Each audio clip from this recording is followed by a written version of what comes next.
Hello, everybody, and welcome to another episode of Showverse. I am your host, Noah Pfister, and today I have a very special guest with me. I have the, uh, there are too many hats for me to get into this man about, so I will just say I have the creator of the hit indie drama that currently showed at Dances with Films. I have DJ Hale, who is the creator of the indie drama Rescued, which tells the story of a homeless man who finds a new lease on life after a dog befriends him. Not him befriending the dog befriends him. DJ, thank you so much for being on the show with us today. Absolutely. It's an honor. It's a privilege to get and talk film, talk about film that I created. You're absolutely right about all the damn hats. It was an experience, and I'm just glad that we were able to complete it. I feel really confident about what I was able to achieve and how the film's been resonating so far with people. It's been pretty awesome. So thank you for having me here. Not a problem at all. Not a problem. And I do want to draw praise to the film because usually with stories about homelessness, there's always this level of like, oh, tragedy, the system's against this person, it's not their fault they ended up homeless. But your character actually has a more realistic depiction of homelessness, unfortunately, where a lot of people who are homeless, especially in the state of California, wind up kind of getting themselves there through either drugs or just very, very bad decisions. And it's very refreshing to see your character be a very realistic but yet still nuanced version of the homelessness story. And there is a lot that you did for the role that we will be getting into, a lot of physical changes that I would like to draw praise. But before we get into all that, the obvious questions have to come out of the way, which is where did the inspiration for Rescued even come from? Yeah. So first, thank you for I guess highlighting the realism and the authenticity that I felt was very very very important to tell in a story like this. And for the most part, I think that's my voice as a storyteller. I really thrive on just highlighting the human condition. You know what I mean? Just understanding like our own personal journeys. Nothing is really black and white. There's the gray area that exists.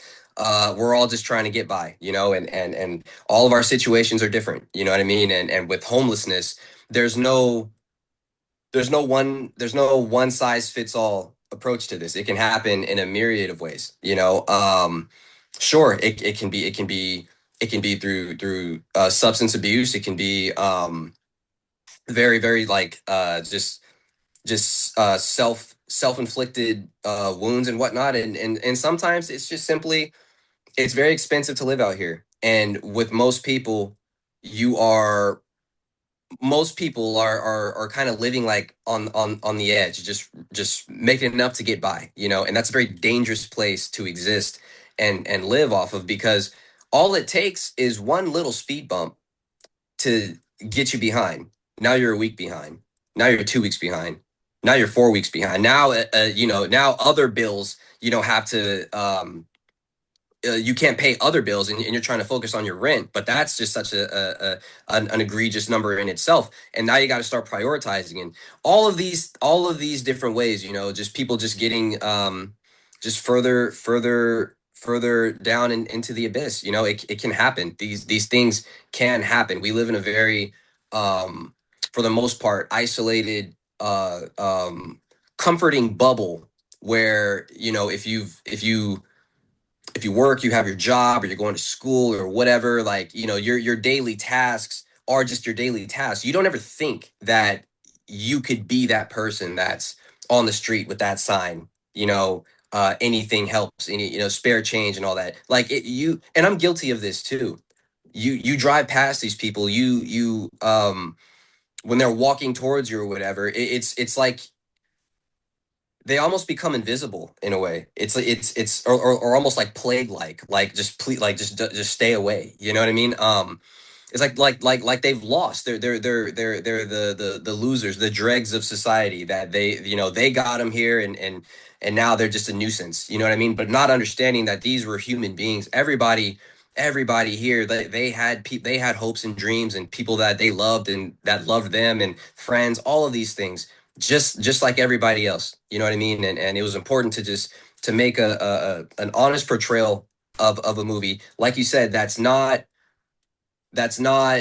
blaming exterior sources or anything like that. It's not the government, racial, none of that. None of it. This is just, we're just going to tell a story about somebody that this just happened to be his situation, and now we're just going to watch him uh, figure it out. Slice of life. It's my favorite kind of film, favorite kind of story to tell. Authenticity was key. That was just my little blurb that I just wanted to say just from your introduction to it, because like it makes me proud that like everybody that watches that film, everybody, that's like the first thing they say, or they kind of praise, is just like, yeah, this is not the stereotypical homeless sort of story or film, something like that. It's very easy to um what's the word, just Write it off. yeah, write it off, or just or play the blame game, or just make a very heavy-handed kind of like speech about like society and where we are, and this is, that none of that was important to me in telling this story, none of it.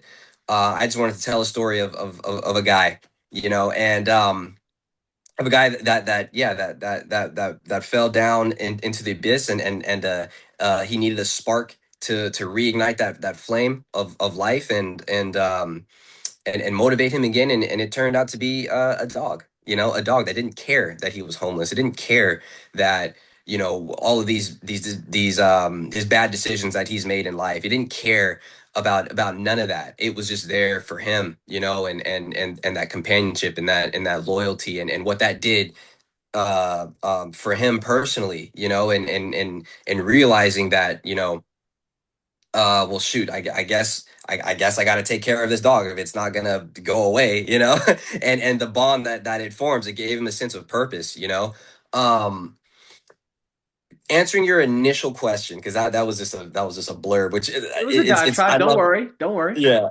I love talking about this stuff, because we don't really get to a lot of times as creators and artists, and I live by myself, like I'm, I don't get to share these inspirations and these kinds of thoughts, and whatever. It's just a very like isolated kind of solitary life, you know what I mean? So Right. it's cool to talk about this stuff. The inspiration for this, I'll try and shorten this, but it's tough, because there's three separate instances that all directly led to this. Basically, it was the year 2022. I hit rock bottom. This is the worst I had ever been. This is the brokest I had ever been financially. One of my best friends just like randomly died, like in his sleep. I had a falling out with another best friend. My mom like had just like gotten evicted, and I knew that like, okay, somehow like I'm gonna have to figure this situation out too. And even though like I'm in no position to help, and this girl that I was dating for like almost 2 years decided to dump me too. So it was just like all of this happened, I kid you not, in like a 2-month like span. Like it was just one after another, just boom, boom, boom. No time to recover, no nothing. Just life just pummeled the shit out of me. And during that time, to survive, I was driving Uber. And I was putting in 10, 11-hour days, 6 days a week. It was brutal. And one of the people that I had picked up was it was this homeless guy from Motel 6, and was taking him to a shelter. And he's this big guy, tatted up. I mean, just like you wouldn't just with this little like chihuahua, like this little dog, like you would never think like somebody that like looked like that would have like this would be like his like possession. You know what I mean? And um the tenderness that I witnessed with him and this little dog brought out such a beautiful yet sad, um I guess tragic, just feeling of empathy. During the entire time we're sitting here, we're reminiscing about like high school football, the glory days and stuff like that, and every now and then he would kind of turn his attention to the dog, and he would, isn't that right? Do.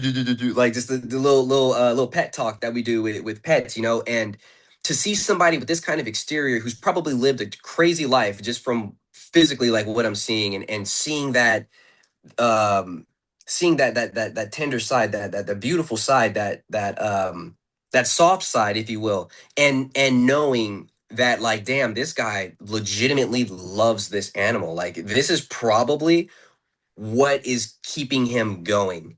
It has to be, you know. And then from the dog's perspective too, the dog is it's homeless. I mean, it's there. You know, who knows what they're eating, how they're getting by. Um, the dog doesn't care. The dog doesn't care about their situation as long as that dog is with him and it's getting loved and it's getting pet under the chin and it's all that stuff. That tail is going like this. That's all that matters. All that mattered was like that bond between those two, and that really stuck out to me. And I just remember like watching him when I dropped him off for a second and just thinking about all that. Um, this other instance, I was walking the beach and I was just trying to clear my head, you know, going through all that stuff and um, just trying to recover. And I'm passing by this homeless guy, and like we're getting closer and closer, and like he doesn't have any shoes, like his teeth are gone, like it just he very much was kind of like the homeless guy in the under the overpass, like he like that was kind of like the look of how this man was. And as we're getting closer, he looked me square in my eyes and just asked, you know, how you doing, young man? And I was just kind of like, yeah, yeah, like I'm doing all right. What about you? Like I didn't really want to be bothered. I didn't want to, definitely didn't want to talk to this guy. Like just kind of brushed it off. And he said, I'm just trying to hang in there. And I was like, oh yeah, yeah, I feel you, you know. And we just passed each other, you know. And I kid you not, like I legitimately like stopped after a minute and just kind of like thought about that interaction and thought about that my answer. And first of all, just the fact that him in his abyss, his personal abyss. I mean, this guy more than likely is about to eat from a trash can and stuff. He had the humility and the empathy to see probably how I looked and could see that there's something going on here and to just and to ask, you know, and genuinely ask, you know, how I was doing, you know, and for me to just kind of like whatever, and for him to tell me, you know, I'm just trying to hang in there, you know, I'm just trying to make it day by day, basically. And for me to just be like, oh yeah, yeah, me too, basically, like yeah, I feel you. How what a disgusting answer, you know, because as yeah, I was going through a lot of bullshit, but at the same time, I have a roof over my head. I've got food in the fridge. You know, I'm relationships will be rebuilt. I mean, like I'm okay. There's a lot to be grateful for. You know what I'm saying? Regardless of the situation that I'm in, and it just really made me think about um just gratitude and think about that person, think about the guy with the dog, you know. We don't take the time to look at them as human beings, you know, who they haven't just lost, they're not just the dregs of society, you know, like it's they're people with emotions just like us, you know. And then the last thing, just kind of wrap it all up, you know, my mom was staying with me at the time, and the dog that we used in the film, Aries, he that was my mom's dog, and his whole situation, and maybe we'll get into this in the interview. My complex didn't allow dogs, so my mom, you know, I went to Sacramento, brought her back out here, and my little sister and Aries, but they had to stay in like a hotel for like a full week. You know, all the little bit of money that my mom had, paying that hotel day by day to try and figure out a solution for Aries. You know, and there was like nothing. Like there was no foster situation, there's shelter, like there was nothing. And like my mom was like legitimately convinced that like she was just gonna have, just she'll just figure it out on the streets with the dog, and she was going to do that, like make no mistake, she wasn't going to get rid of the dog, like none of that was going to happen. And luckily she was able to figure out a solution for Aries.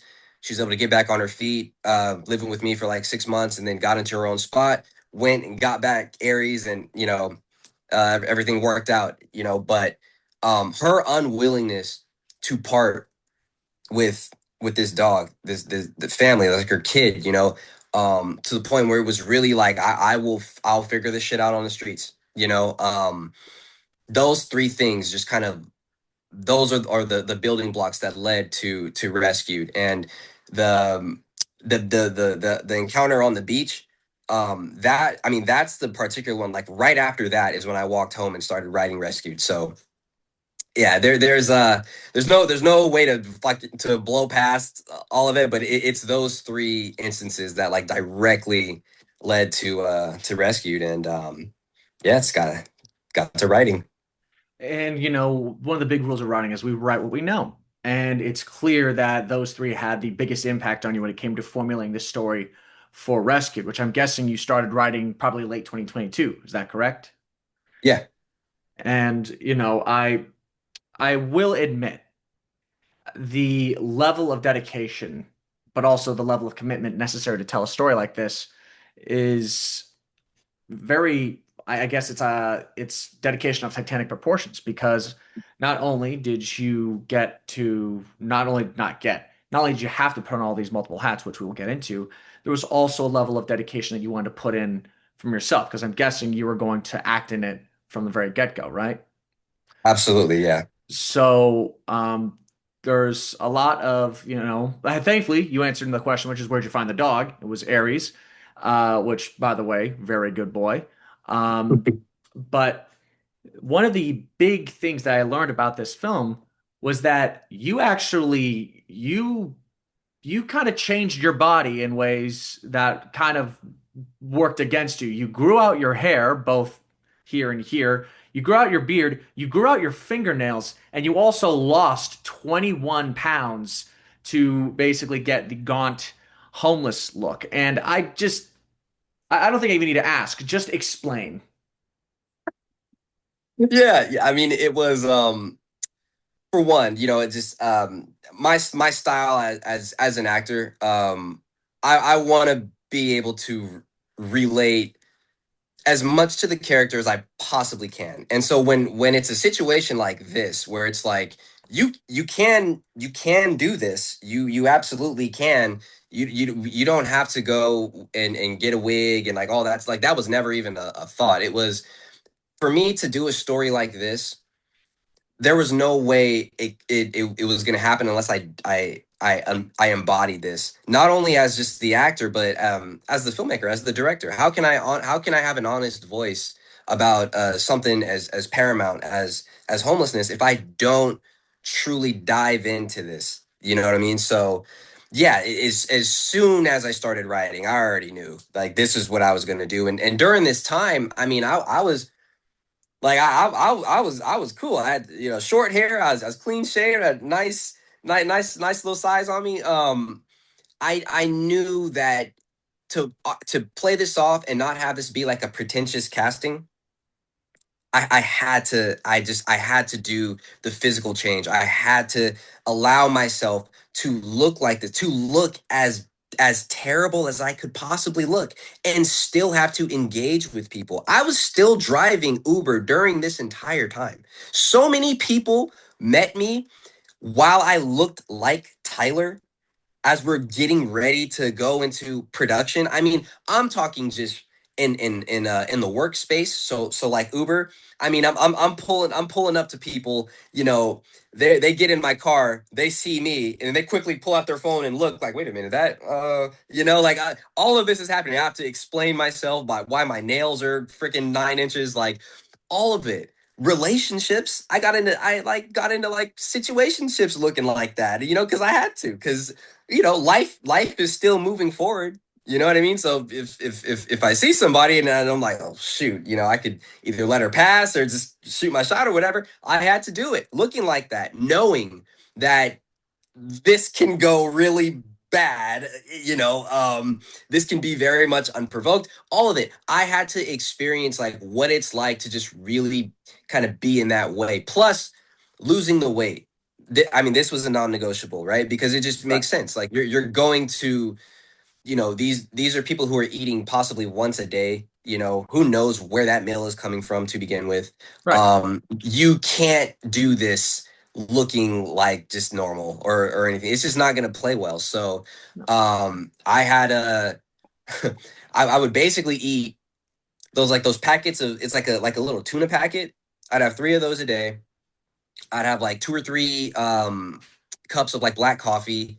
Um and like an apple and banana, and like that was kind of it. And I would walk the beach. I'd walk the beach every single day, just that kind of slow burning cardio, all of it. Like it was really effective. It was hard. It was very difficult. Like, I mean, don't get me wrong. And um but it for me, it was a big step in something that I felt like I needed to do. I needed to prove that I could do that, not just as a performer, as an actor, but like I said, as the voice of the project, as the storyteller, you know.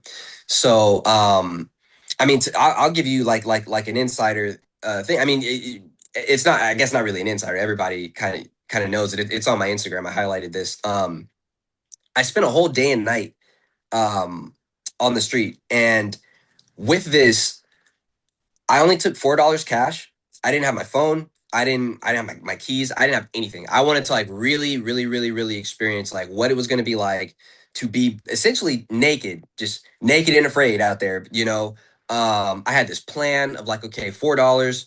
I should be able to get, you know, like a beer, maybe like a snack, and then like a lotto ticket, maybe two little dollar scratchers or whatever, right? Not understanding that we think it's expensive to live out here, which it is. It is even more expensive to the homeless, right? I walk into 7-Eleven. I look at, you know, the candy, I look at the snacks, all that stuff.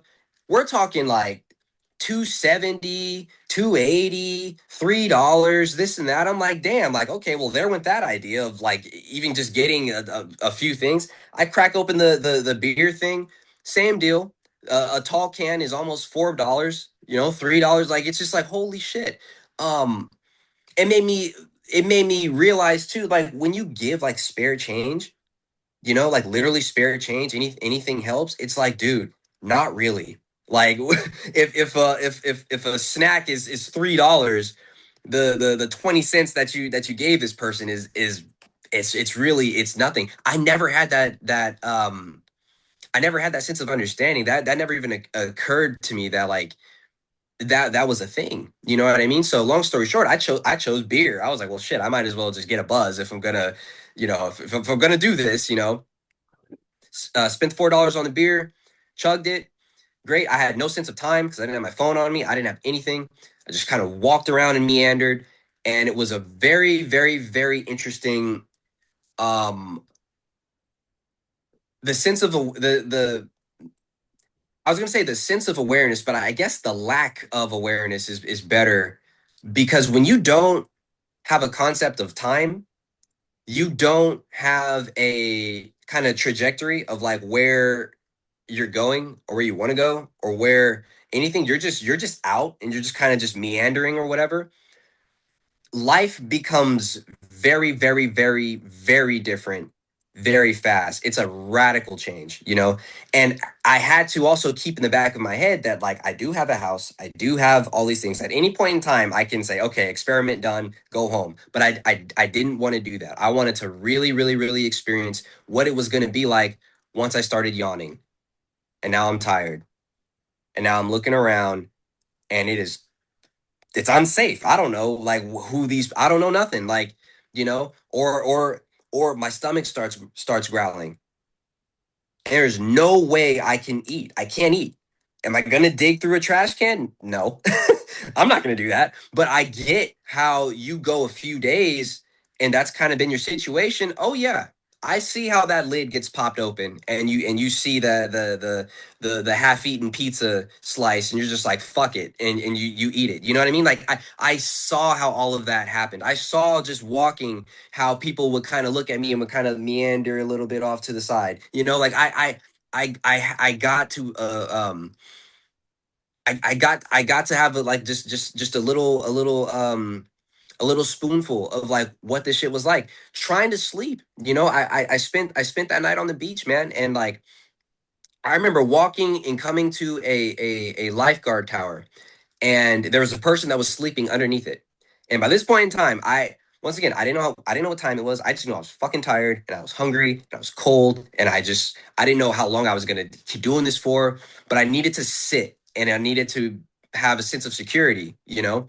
And there was the lifeguard tower. There's a person underneath it who was asleep, and I said, "Fuck it, I'm just gonna climb up the thing." And I hope he doesn't wake up because this will be a very awkward conversation. Like, hey, I'm just doing this for research. Like, like I don't know how this would go.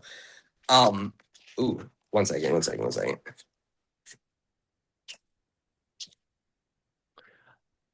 In the meantime, though, I would like to at least say this.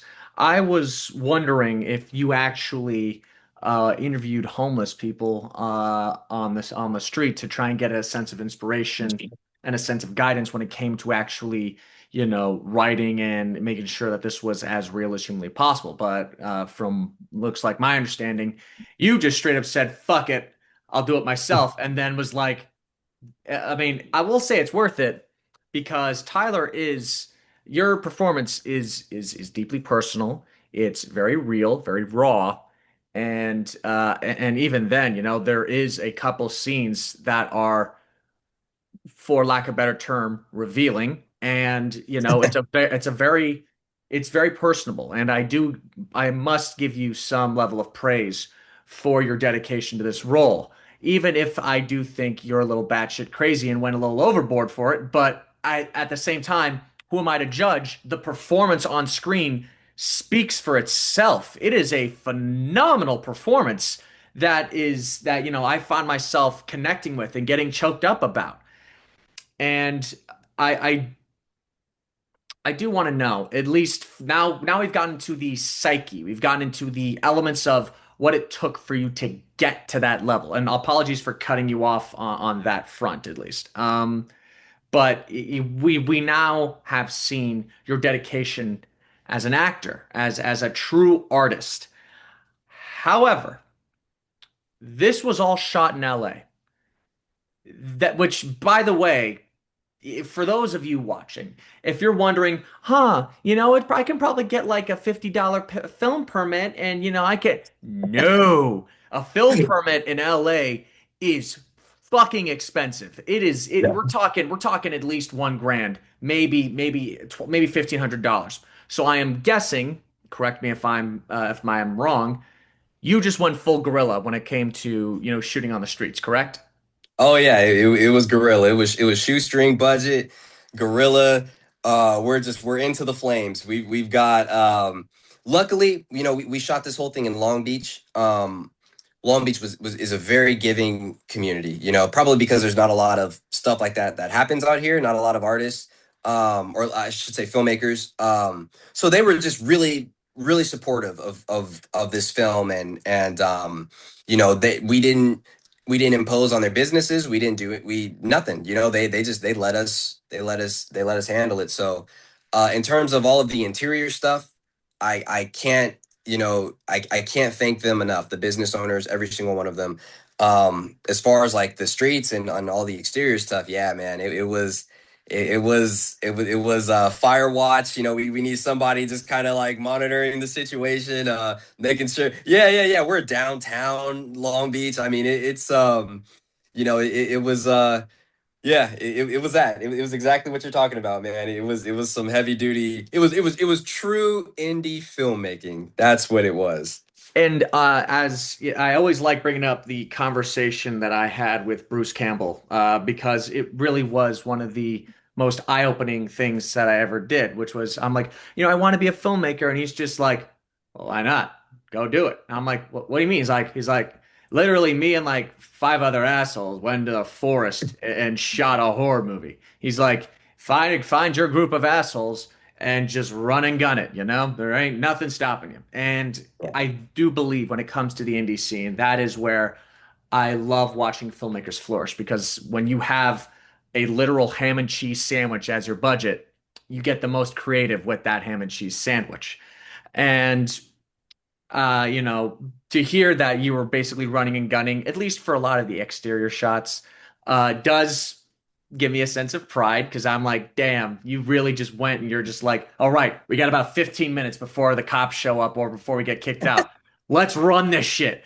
Um, but now I want to get into a lot of the actual intricacies that or intricacies, whichever Yeah. word works better, that was prevalent throughout actually shooting.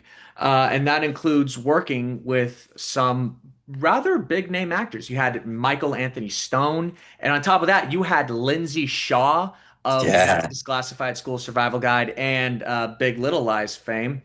So first, let's go with Lindsay. Like, what did you do to convince her to take part in this role? Man. So first of all, I mean, you talk about like a very surreal situation here. This is somebody, this was never my plan. And I don't mean this movie, I don't mean this career. I mean this path. Like I grew up an athlete, you know what I mean? Like I thought that was kind of what it was going to be. Um, so with Lindsay, I watched her show like religiously, like Ned's Declassified. Like it's about middle school. I'm in middle school. Like I'm watching that as I'm doing my homework. Like, you know what I mean? Like never in a billion years would I have ever thought, not only would I meet her, I would freaking work with her. I'd act alongside her. I would direct her. The day one, she comes up to me asking me questions like as the director, and I had to like pinch myself like holy shit like okay, yeah. It's professional. Like, let's go, let's lock in. But dude, it was crazy. So how she got involved, first of all, was her best friend is Alyssa Kapnick, who plays Sally in the film, and is also an executive producer. Sally, Alyssa auditioned for Scarlett first, and me and Alyssa had the same manager at this time. And Alyssa's a great actress. Great actress. I didn't really see it for Scarlett though, and what happened is she basically kept nagging our manager, like, "Hey, I know your other client, DJ. Like, he's doing this dog movie, and like I auditioned for it. Like, can you just see what's going on? Like, I will die to be in this film." And so my old manager, she called me up and asked me like what was going on with it and if I was going to cast her, and I was like, "Yeah, I just don't know about that role."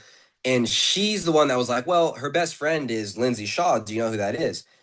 And the Alarm bell bells. kind of, yeah, I was like Lindsay Shaw, like that sounds very familiar. So as she's talking, I kind of pulled up IMDb and saw her, and I was like, "Fucking Mose, like yeah, I know who that is." What? She was like, "Yeah, so like she likes the film too. Like they're huge with like with dogs and all this stuff. Like if how about if you will guarantee if you cast Alyssa, I'm pretty sure Lindsay will do this as well." And I was like, that is fucking easy. Like I was gonna cast Alyssa anyways. Um so Lindsay read the script. Next thing you know, like we set up a meeting between us three. And as soon as we met, like she just freaking, not only was she like so on board with the project, but like she's highlighting like different areas of the script and like things that like her character isn't even a part of. It's just like I love like what you're doing right here and like what this represents and da da da da da. Like she was so just like I could just tell like damn like you really like this project. Like oh my god, this is crazy. So there was zero convincing really with her, and her involvement led to David DeLuise, who is another person that, like, once again, I'm in middle school. I'm doing my homework, I'm watching Wizards of Waverly Place. Like I thought that show was funny as hell. I had a big ass crush on Selena Gomez. Like that was the show.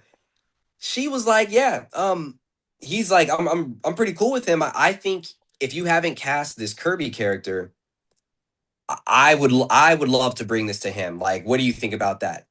Absolutely, please do it.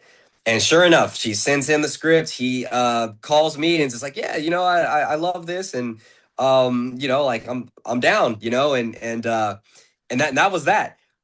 There was when I wrote this script, and even in the development phase and in pre-production, I never in a billion years thought it would have turned into that at all, so um the fact that they were even a part of this project, the fact that they were a part of this shoestring, super indie, guerrilla style, like film school, damn near. And we're talking about people who were number one on call sheets. on $1 million productions and stuff, television actors, still being a part of this and just rolling with it and showing up super enthusiastic, no sense of diva or ego or anything like I'm better than this, like I'm just doing you a favor. Like there was never any of that. You know, Lindsay and Alyssa, they would come on days where they weren't even like working, like just to be on set, and either help me out or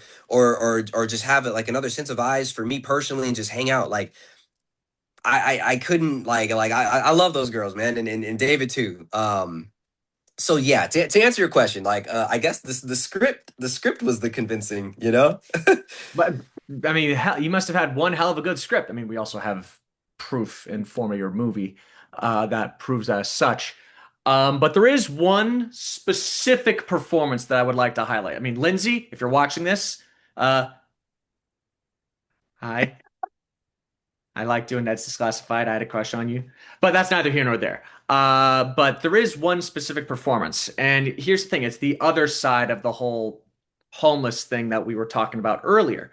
You do have the more solemn, like, well, shit, I'm stuck here. I need to figure out how to grab myself and pull myself out. I just don't know how. You have that very introspective side of homelessness that, a lot of people that I've known that have been homeless very much share. It's a lot of contemplation.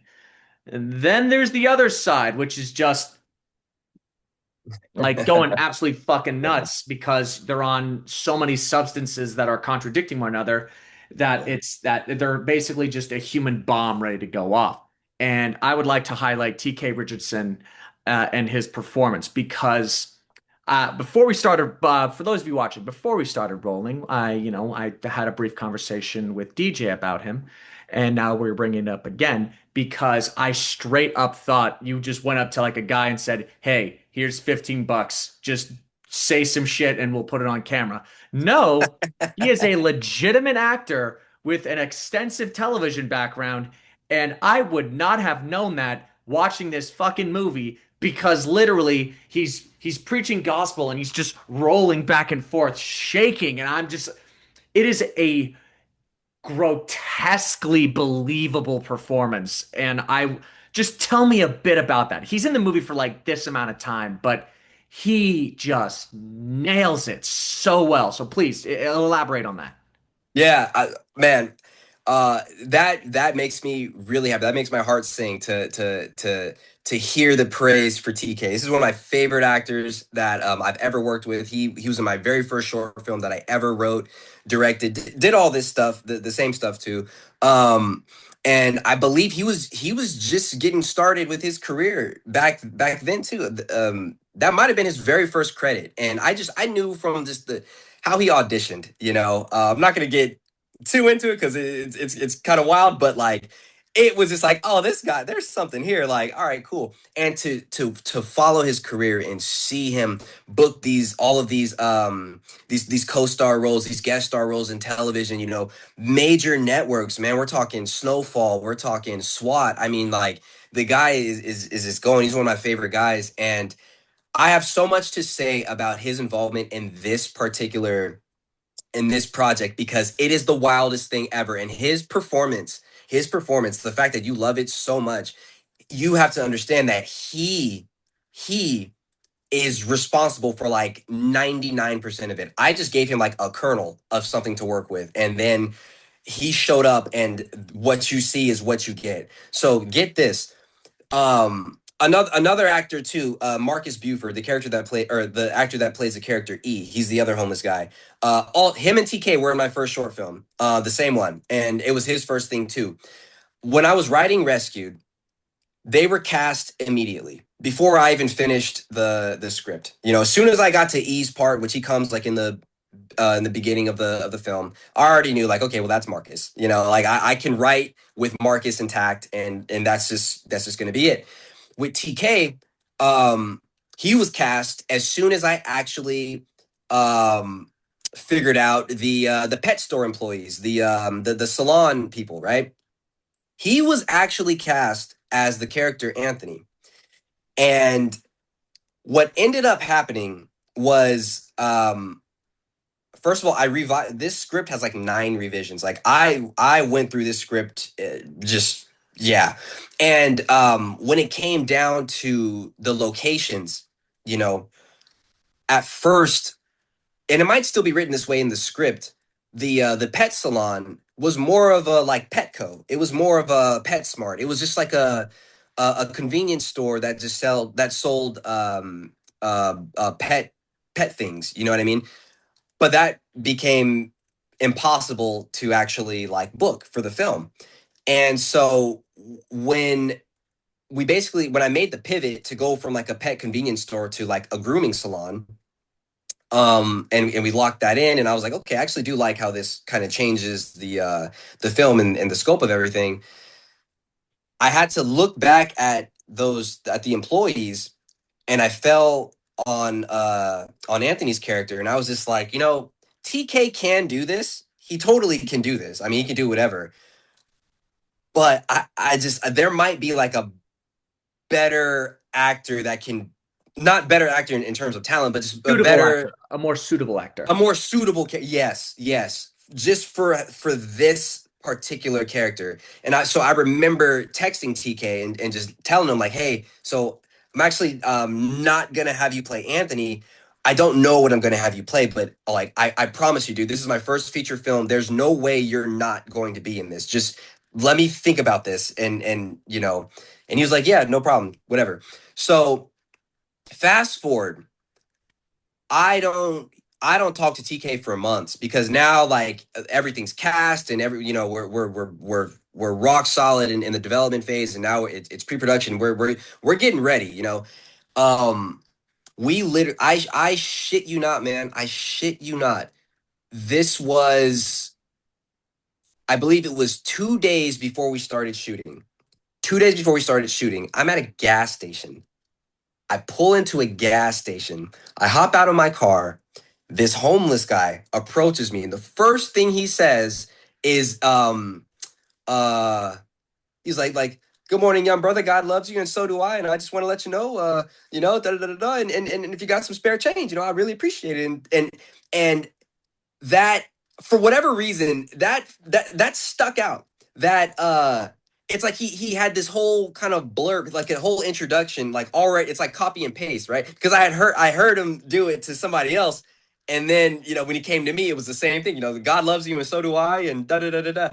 And after that interaction, I literally texted TK and I said, bro, I've got it. I know exactly the character that you're going to be. It's not even in the script. Like, we're just going to just like, and I don't even have time to like really work this with you or whatever. Like, I know you are talented enough to be able to figure this out on your own, and when it's time to shoot, show up. But this is your character basically. And I described to him like the homeless guy that I had just interacted with, and I said, and basically the essence of his character, I just want you to think of like Samuel Jackson from Jungle Fever. Oh, really? Oh, Samuel Jackson, Jungle Fever. I mean, that's. I want to argue against it, but I literally have no evidence to back up any rejection that I got. So, So here's the cool thing though. Here's the cool thing. So that was all I gave him. And I was like, we're shooting in like we start production in 2 days. So I don't know if you have any questions or anything. I don't know if I'm going to be able to like really hammer this out because I'm wearing all of these hats, like I've got to make sure like we're locked and loaded, and I'm leading the damn film, so I got to make sure just as Tyler like I'm set. So I was just like, I gave him that blurb of like what I had just experienced with this guy. I said, this is literally like your character, this is the scene, this is what you're going to be doing. I'll write like I'll write the scene basically. It's just not going to be like in the script, it's just going to be like our own secret thing. And I'll send it to you, and that's that. Samuel L. Jackson, Jungle Fever. That's just kind of what I have in my head. You, however it is, you figure that out. I'll see you. I'll see you when we shoot. And that was that. And then we when it was time to do his scenes, he showed up. And what you see is what you get. Like there was damn near no directing. It was just kind of like it was just just kind of sharpening like little things here and there, but for the most part, that was just him, man. And he fucking killed it. I was so happy, like to as a director, like when an actor kills a scene and you yell cut and you got the biggest smile on your face. You just and me, like I'm a you could probably see like I ooze energy, especially when I'm when we're working. I run up to him and fucking pound his chest like, yes, motherfucker, that's what I'm talking about. Yeah, now do it again. It was great. So I love TK. I'm so glad that his performance stuck out for you, and he deserves all of the praise and the accolades that he will receive from this film and for his career. No, and something I also want to draw is there are a couple segments in the movie that actually, and this is not really a question, this is something that I noticed and wanted to highlight. There are a couple nuances and aspects of the greater homelessness issue. There's you who's just the shit, I'm here. I'm stuck and I really don't know what to do. Someone who is of clear sound in mind, who just kind of stuck. Then you have TK's role, who, depending on how you view it, this is just a man playing insane to actually get some money. A man who's Mhm. truly insane, who shows the other coin, the other side that we discussed earlier, who is, something. It's the deliberate showing because his scene is it really stuck out to me because yeah, the performance is great, but we do see people kind of like, oh yeah, yeah, hey, like kind of moving away from him. And meanwhile, your character's looking like, dude, you're literally like making us all look like we're insane. No one's gonna want to help me if they're seeing you. Yeah. And that also translates a little bit more into it's a very small scene. And I fucking hate the two actors you got to play them because they did it so well. The influencers scene.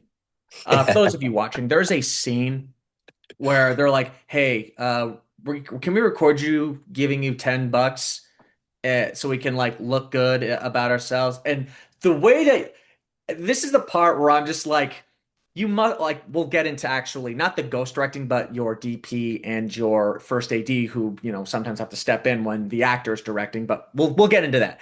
But you just the look of uncomfortableness and disgust that you presented is just so perfect because I'm like, you two are fucking gross leeches. I hope you fucking die. And by the way, who are the actors that you had got to play those two influencers? Because they really did such a good job at just being snakes. I loved it. I really did. Elaborate on that just a little bit. Yeah, I love that. So first of all, shout out to those actors. We got Dylan Kate, who was the girl, and Jaden Cole, who was the boy. They're siblings in real life, and their mom is actually in the film too. She plays Kirby's wife way later. So Oh, it was yeah, she was one of the early supporters. She jumped on board really quickly and helped out like in with money and just she was cool. So I'm glad that her and her kids like to be in the film and to contribute in really impactful scenes. That scene, we knew that scene was special like the second I edited it. Like I was like, oh my god, I love this because it's so and it's real. That shit is real. That I witnessed that happening during like 2020 like COVID lockdown. Like um I remember in Hollywood a lot of places were like barred up, and like when you could go out and stuff like that, it was just like a very different, it was a weird time to be alive. And I remember seeing these people come to a stop, jump out of the car. This homeless guy was like up against a boarded wall. She walks over. I'm gonna assume it's her boyfriend or somebody. He's got his camera, like they're filming, and they just walk over and they give him the money or whatever. And she's like gives like you could tell like she's saying something to the camera and this and that, and then they get back in their car and drive off. And it was just such a performative thing of just like, like on one hand that's cool. You gave this person money and stuff, like sure. But on the other, it's like, come on, like you not you real. literally, it's not real. yeah, it's not real, and just kind of like where we're at in society anyways, with with social media and influencers and all these things that have to have this likability. It's like this facade, this um The yeah, it's like brand. this You're working this on the brand. brand. Yeah, social media credit, basically. See, I'm a good person. I'm great. Love me. It's whack in real life, and I witnessed a cool thing, which is the reverse. Back to the beach. I was walking one time and I saw this lady by herself, and she was probably in her 50s. Walk to a homeless person and just give him. She bought two of these like giant like fruit cup thingies, and like just gave him one, and then just walked off. And like she was by herself. There was nobody that like there was no way she like it was out of the kindness of her heart. You know what I mean? Like it was, she didn't do that for anybody because she was by herself and gave it to him, talked to him for a second, probably said God bless or something, and then just walked off and continued her day. That was beautiful because there was nothing performative about that. That truly was, you know what? I'm gonna do something. Boom, here it is. Thank you. And then just went on about her day. Like she wasn't on a date, she wasn't nothing. Like it was just, it was cool to see that. So to have those two contrasting um situations play out, I knew that a scene like that had to be in the film. I knew it. And yeah, I like the ending line too. Like, I'm starving. Let's go get some sushi. Like They like just that doesn't walked. sound. Yeah. They didn't even look at him. They just turned and they walked away. And by the way, to comment previously on the woman, the fruit cup, less is more. Sometimes the less that you say, the more impact it has. Yeah. And it's what's like I said, the praise I want to give is there's levels of true realism here that feel far too authentic in ways that it's like it makes you uncomfortable, but it's like it's uncomfortable because you've seen it before. Yeah. And praise to you there.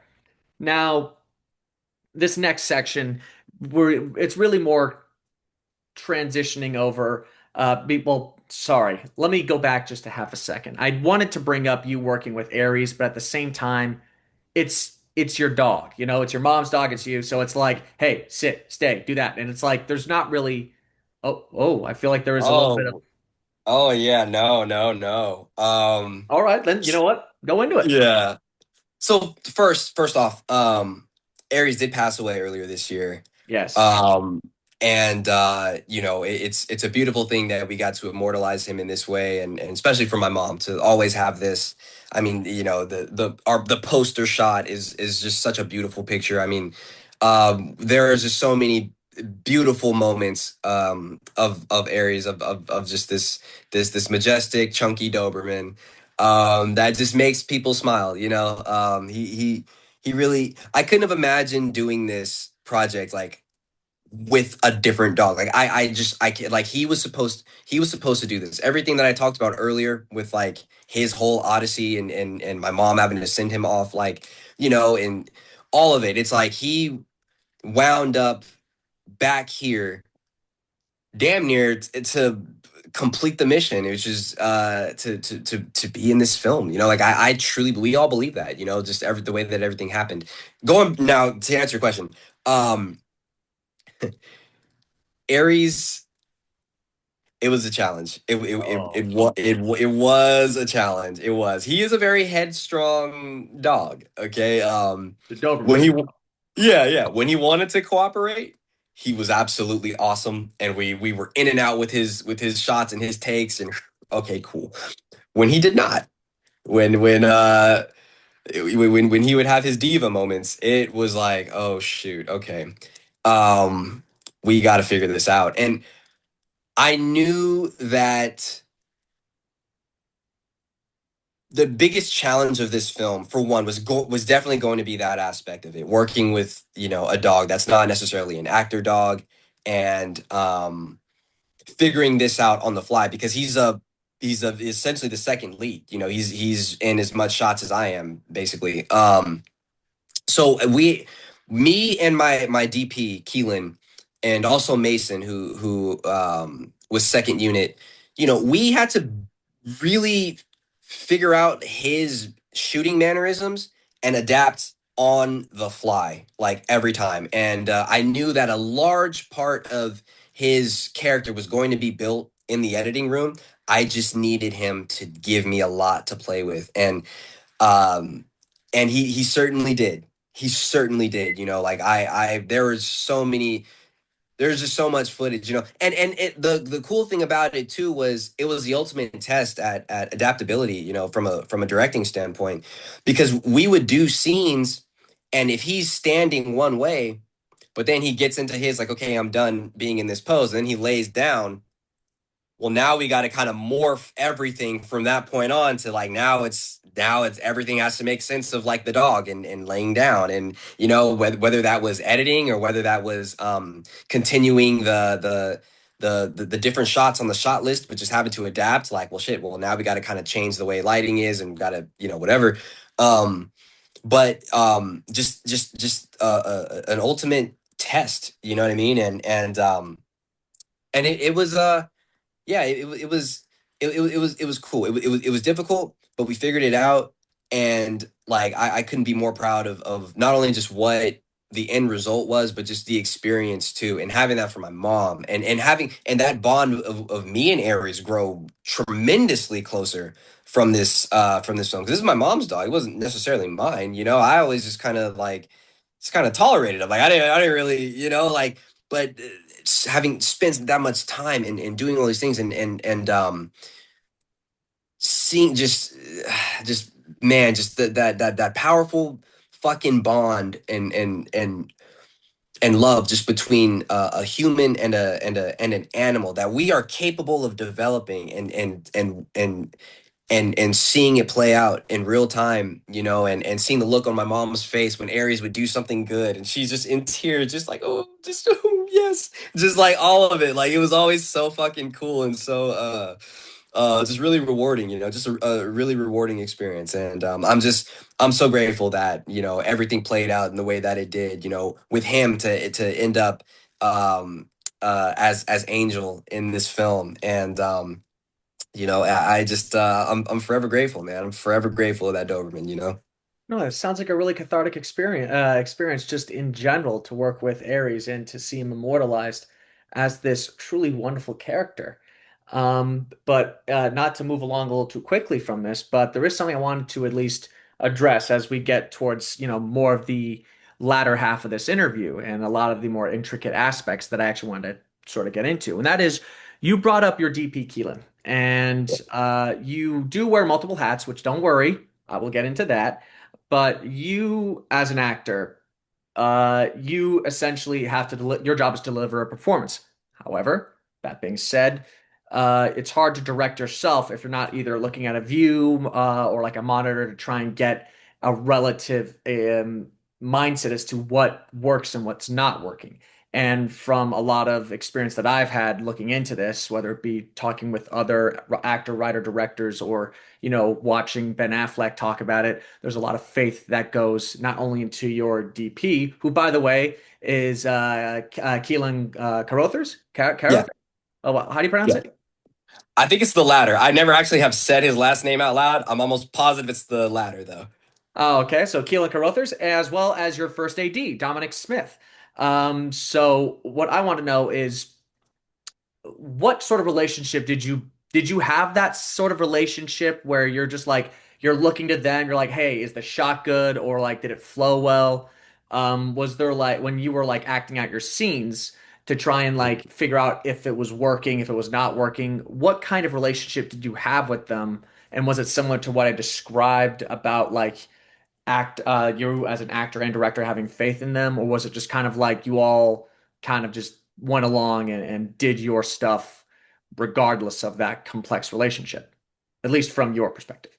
Yeah, that's a great question, man. That is a great question. For me,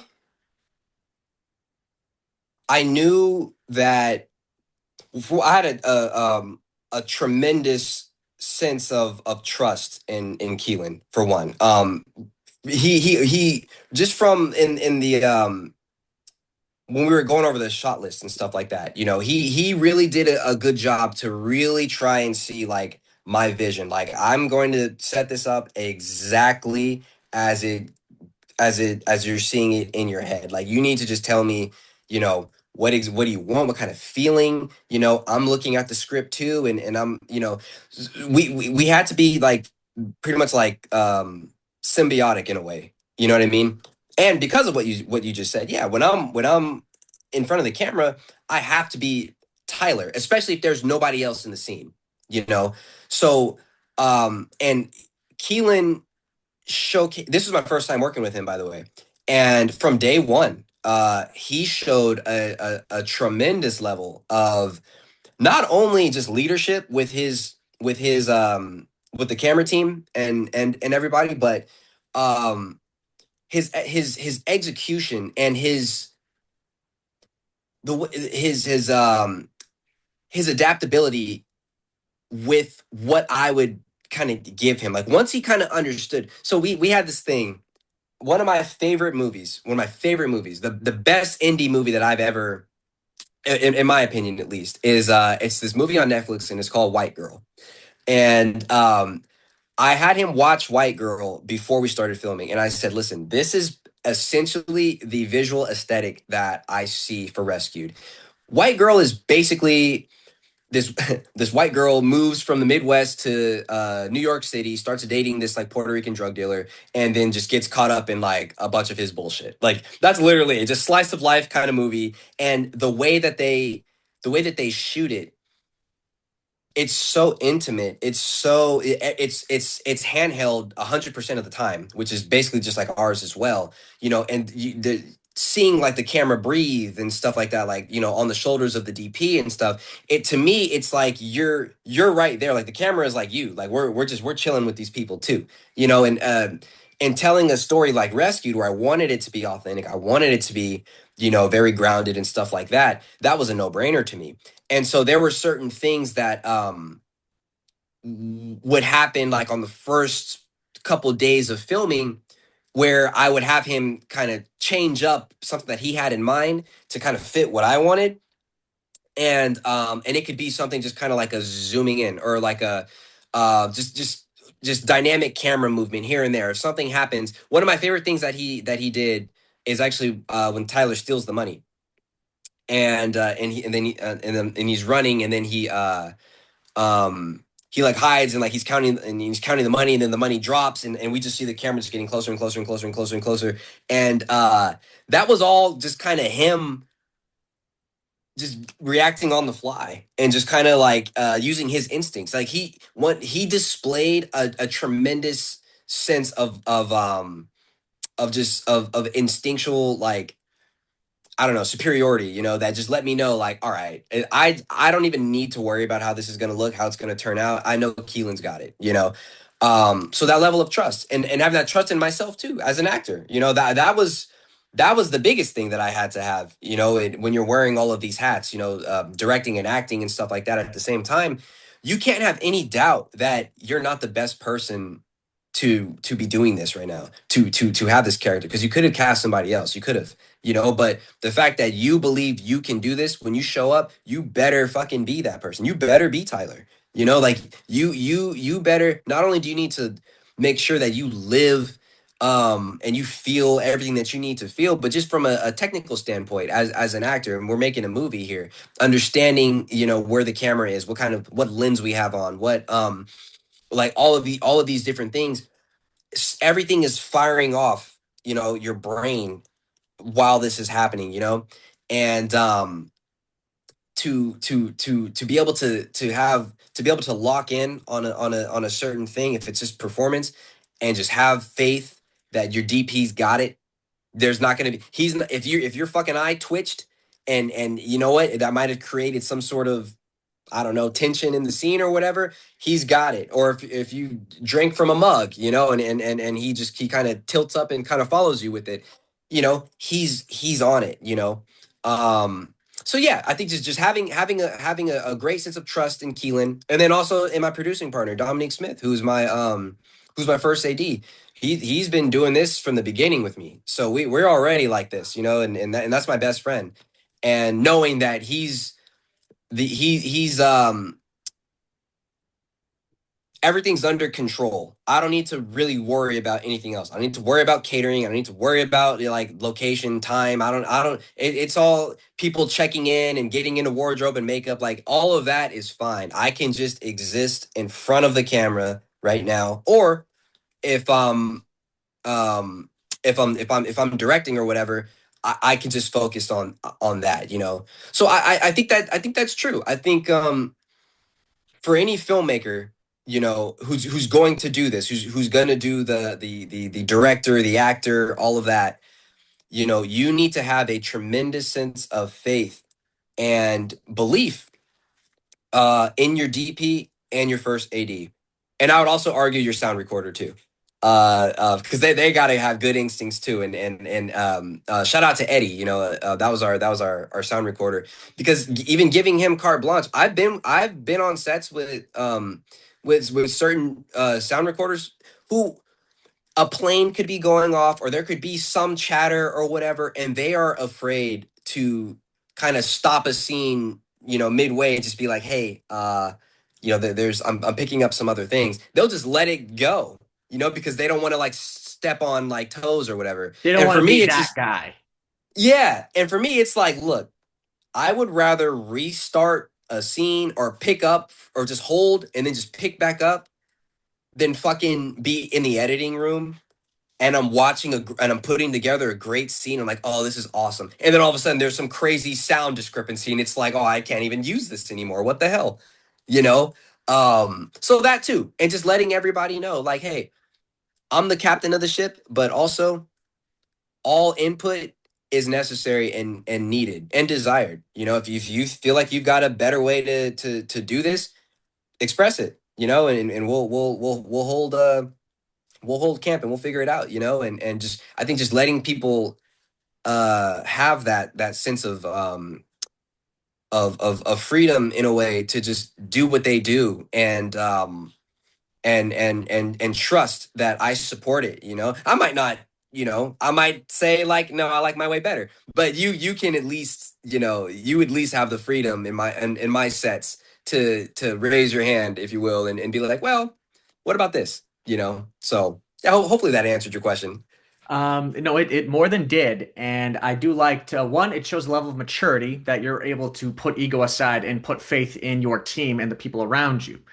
Um, and before I get to what essentially amounts to the big question of this entire thing, I do want to know. You shoot this movie in a rather unique aspect ratio, as you shot it in 260 by 1, which is just very, very wide. And I would like to know, one, why that choice? And two, what camera slash lens did you use for that, for the movie? Wow, yeah, that's a I like that, man. That's very, very technical. That so me and Keelan decided on that early on when we were figuring out, you know, the look for the film and whatnot. And you know, I as a director, I started out as an actor, right? I didn't go to film school. I didn't do none of that. Like my film school was literally just being cast in a commercial or some indie film or whatever, and just looking around, learning how to write a script by looking at the scripts that I had and saying, "Oh, that's the format. Okay, cool." So all of the technical stuff, I either don't know, didn't know, or had to teach myself, and I have a and I'm learning. You know what I'm saying? So with things like that, with aspect ratio, Keelan, I can't remember like what the exact reasoning was, but I just remember it was his idea in that this was gonna be to really show what was it? Just like the Scale, the grandioseness. yeah, you know, of because we're dealing with homelessness, you know, so especially in a lot of those exterior scenes, let's show everything. Let's show, you know, and to me it worked out, and I'm just, you know, and he would send examples, you know, whether it was like an image or he would like a clip from something, whatever. And then I'm just kind of just selecting, like, yeah, I like that one right there. That one, no. And so on and so forth. So I would say in terms of like a lot of the visual stuff, that's key. Just kind of understanding the script, understanding my vision, and saying, okay, this is how I think we should go about this. What do you think? You know, um, so yeah, and I think he did the damn thing. The camera was a red Komodo. It's a red Komodo. Oh, we shot in 6K. A lot of times we use two of them. So we had an A cam and a B cam, which is great, but it's also like it's a lot of footage you're gonna have to cycle through. And edit together and spend hours in a dark Yes, room, your eyes pale. yes. Oof. Forgetting to eat. Oh my gosh, Oh, the dungeon. yep. And then the coloring, all of it. Just we just wanted to make something gritty yet beautiful at the same time. Authentic, but also it's a movie. Like let's Exactly. kind of give a good Authentic but experience. thematic. There we go. Yeah, yeah, yeah, yeah. So yeah, I would congratulate Keelan for all of that. No, and I do think he did a very good job. And it's clear that you put a lot of visual trust in him, and I think it paid off wonderfully. Now comes really the big question to ask about this, because for those of you watching, there is a certain question I've been putting off for the better part of the, well, nearly hour and a half that we've been doing this. Has So it been that long? almost. We're about just shy about 5 6 minutes away from it, but don't worry about it. Oh Um, wow. no, it's great. I love talking movies, and there's clearly so much passion that you have actually sunk into this. That's why I've been thoroughly enjoying this talk, because there's so much here to not only discuss, but there's so much to dissect. But the biggest thing that I really want to get into, I mean, this episode is not called interview about what's it called, rescued. It's interview with DJ Hale. And here's the thing about DJ Hale and his movie.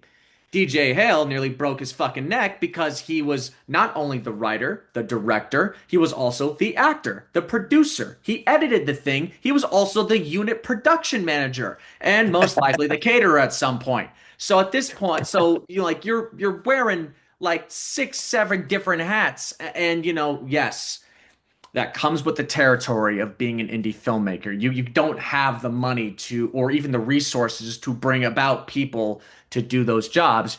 You have to do it yourself. And considering the scale of this project, I mean, usually when I interview people in regards to this, their movies are maybe 90 minutes long at the most. Your film is 2 hours. It is an actual beast of an indie movie when comparative to other projects. So you put so much on your plate and so much stress on yourself that I just want to know, because there's so many different ways that I could be asking this question. And suffice it to say, I can't really find a good way to ask it. So I just want you to elaborate on the taking on of all of these jobs, and the weight that comes with, well, with that as a whole. Please just let me stop Yeah. talking. Go. Yeah, well, a lot of it, well, shit, most of it, if not all of it really comes from uh just out of necessity, right? Because all of this to make a real movie, it costs money. You are hiring people, like and so when you're operating off of minimal finances to do this, you have to cut corners in the best ways that you can, right? And I learned this early on when I first transitioned from solely acting into filmmaking and writing and directing and editing and all of that stuff. It literally came from, well, I don't have the money to pay somebody to direct something that I wrote. I'll just figure it out. I don't have the money to pay an editor to do this. I'll just figure it out. I don't have, you know what I'm saying? And so to to start making films in 2015 to get to where we are now, I really had like 10 years of experience in doing these sort of things and sharpening um my craft and making fucking mistakes, making a shit ton of mistakes, overspending, not like I said, showing up on set and not even knowing what crew positions were. I didn't know what a gaffer was or a grip or anything like that. My DP is asking me what kind of lens, should we use, and I'm like, there's more than one. Like, what do you mean? Like I had to literally like learn and I had to just learn everything, right? And in doing so and putting yourself in those positions, you know, things are gonna get done. And the more that you do it, the more experience that comes with it, right? So then fast forward 10 years later to where it's time to actually do a feature film. I already have experience editing. I know every single crew position. I know all of these things. Um you and you don't have the money to outsource anyways, you're just gonna do them. There's non-negotiables, right? I'm gonna write the script. I'm gonna direct. I'm gonna be the lead actor. I'm gonna edit. Um, and I'll probably do the logistics because I already know what it's like to plan, to budget, to do all these things. So fuck it. What I can't do are the things that I have to hire out for. I can't color grade or color correct. I can't do music and I can't, like there's things that like I can't do. And that's when it's like, yes, absolutely. Now we can pull from the budget to give to the professionals, come on board and now let's do this damn thing. But yeah, it all came from just out of necessity. Look, this needs to get done. I don't have the money to pay somebody to do it, so I got to do it. And luckily, like I said, having my producing partner Dominique Smith, who's been rolling with me since day one, that trust me, that's gonna put his money, up and get these things done as well. It gave me it gave me the platform to go out and learn by trial by fire, make all these mistakes, do all these things, um to where I can get to the point where I'm comfortable doing all of these things. I can edit a film. It's nothing. It takes a tremendous amount of fucking time, but like I can do it, it's very much reminiscent of one of my idols is Ben Affleck. Like I love Ben Affleck because he essentially like he has the kind of career that I would want for myself. And when asked about Good Will Hunting, him and Matt Damon when they wrote that film, they literally said like we wrote it because like we weren't getting work. Like we wrote this like out of necessity to work, and cast ourselves as the lead and stuff like that. Like that's just what it was. Like we just had to figure it out and get it done. My approach as a filmmaker, as an indie filmmaker, is pretty much the same. Just get it done. Just figure out what you can do, give it your all, and if you just can't edit, hire an editor. It's gonna cost some bread, but like at least try and do as much as you can and be okay. And not only be okay, but you have to be able to take a step back and be able to truly evaluate your position in all of these. Are you really the best person to write this script? Cool. Are you the best person to direct this film? Okay. Are you the best person to act as this character? Okay. Are you the best person to edit? And so on and so forth. And if any one of those is a no, you have to be honest with yourself. And that's where you would have to pass something over. I can't tell you, I've worked with people, and I would obviously never name drop and I would never, do anything like that. But there are certain people that ego truly has killed great ideas, great um great productions that could have really really really had a chance, but ego got in the way, where somebody wanted to do too much, and that could have been because it was out of necessity and they didn't have the resources to hire out, so they just said, okay, I guess I'll do it. Or B, they didn't look themselves in the mirror and say, you know what, maybe I shouldn't direct this one.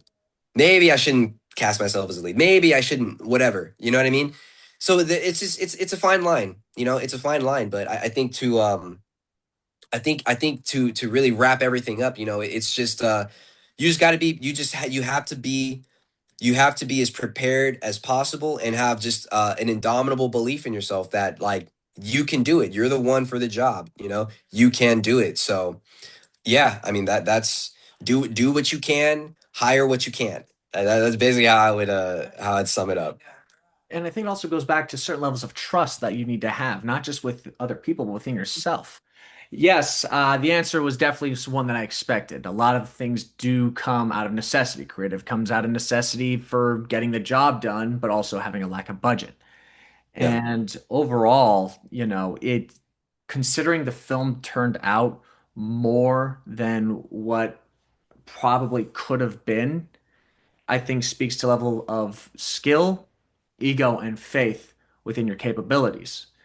And overall, DJ, I do think you made one hell of a fine project. And I'm glad to see that it was being received well in the festival circuit, and hopefully we can see a wider release because I do think this is a film that deserves to be seen.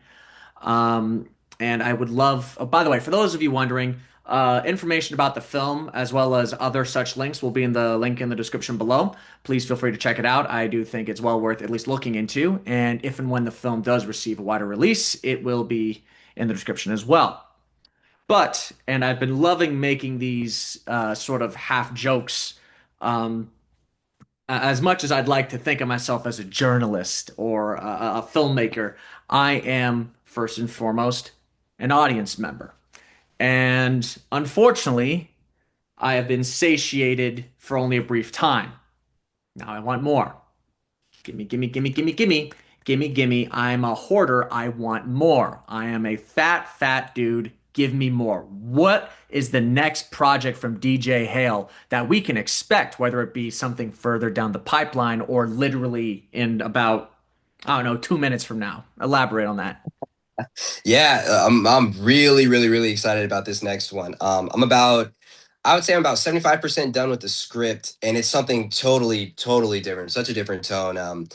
Without giving too much away, basically it's about a small high school football player who ends up taking steroids in order to basically win the starting job so that he feels that it gives him a better chance to like chase his dream, which is getting a Division 1 scholarship, going to the NFL, all that. And his football coach, who is trying to get a college coaching job, basically enables him to do this because he knows that, well, shit, if this kid, if it makes him like that much better because he's already got speed and all of that, this is my meal ticket right here. So he enables it to happen, and we just see this we see Downward spiral. the downward spiral of everything. We're talking steroids, we're talking just it's a different kind of sports drama that we don't typically get, especially like with football. A football movie is typically going to be very uplifting. It's you work hard, and then you triumph in the end, and those are great, and I love those kinds of films. We need them. We need the Rudies and the Friday Night Lights and the Varsity Blues, all that stuff. It's all great. But to me, it just goes back to, I guess, just my voice as a storyteller and talking about, speaking about the human condition, right? And my favorite piece of literature is Macbeth, and just the lengths that a person will go to with that ambition in mind, and taking what they feel is theirs, even though it's not given to them. You know what I mean? And what this could do and how it could affect others around them. The enabler, right? The coach. It's Lady Macbeth. And then sure enough, it's like, oh my God, I created a monster. It's all of it. So to take this into a high school football, man, I can't wait to finish this script and get this thing going. So that's what I'm working on next. So yeah, that's occupying my time at the moment. Well, I certainly look forward to seeing a more darker take on a football story, and hopefully, because not trying to make comparisons. I'm not trying to do that, but him I was so excited for that because it really was kind of giving me like that, oh, it's the darker side of football. And then I watched the movie and I'm like, oh wow, this was not that movie, bro. That was not. So I'm really excited because I do think there is room for darker sides of sports stories. And I do think this Yeah. can be that. I don't want to say lightning in a bottle, but I do think it can be your silver quarter out of a sea of other regular quarters. And Yeah. I do hope that you get that script done and that it turns out to be that, you know, that masterpiece. But on that note, DJ, it has been an absolute pleasure having the privilege to talk with you very in depth, not just about your movie, but about you as a creative and whatever endeavor you do next, whether it be this football story or something else. I wish you nothing but support. Thank you, man. It's been an honor, dude. I've enjoyed this thoroughly. You said an hour and a half has gone by. That blew my mind. Like, because to me, we're just going. Like, time is nothing now. This has been tremendous. Like I said, just we don't have I don't have a lot of opportunities to get to really talk about this stuff ever. So to do it and to see you engaged in the conversation and just that curiosity, all of it, man, it's great. You have a great platform. You ask great questions. I thoroughly enjoyed this, man. Thank you. Hey, not a problem at all, man. Not a problem at all. And hopefully one day you'll be back on here and then we can do the whole same shtick that we just did again. But until that day comes, I wish you the best. And to you, the viewer, I look forward to talking with you again on the next one. Peace.